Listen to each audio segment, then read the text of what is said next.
नमस्कार. जय महाराष्ट्र. दरम्यान आगामी विधानसभा निवडणुकीच्या पार्श्वभूमीवर महाराष्ट्र नवनिर्माण सेनाप्रमुख राज ठाकरे सध्या मराठवाडा दौऱ्यावर आहेत. राज ठाकरे यांनी सोलापूर येथून आपला दौरा सुरू केला आहे.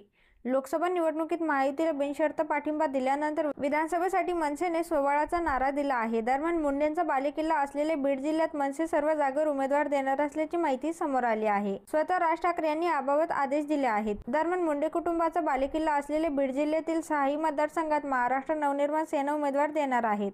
त्या अनुषंगाने राज ठाकरे यांनी आढावा बैठक घेतली. कार्यकर्त्यांनी कामाला लागा असे सूचना देखील राज ठाकरे यांनी दिल्या आहेत.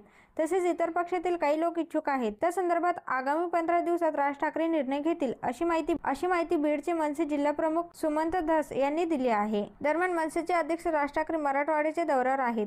बीडमध्ये आगमन झाले असता शिवसेना ठाकरे गटाच्या कार्यकर्त्यांनी जोरदार घोषणाबाजी करत राज ठाकरेंचा ताफा अडवण्याचा प्रयत्न केला. यावेळी राज ठाकरे यांच्या गाडीवर ठाकरे गटाच्या कार्यकर्त्यांनी सुपारी फेकून सुपारीबाज चले जाओ अशा घोषणा दिल्या. यावेळी मनसे सैनिक आणि शिवसैनिकांमध्ये झटापट झाली. बीडमध्ये मनसे अध्यक्ष राज ठाकरे यांनी विधानसभा निवडणुकीच्या अनुषंगाने आढावा बैठक घेतली. बीड शहरामध्ये अन्विता हॉटेल समोर पोहोचले असता ठाकरे गटाच्या कार्यकर्त्यांनी राज ठाकरे यांचा ताफा अडवण्याचा प्रयत्न केला.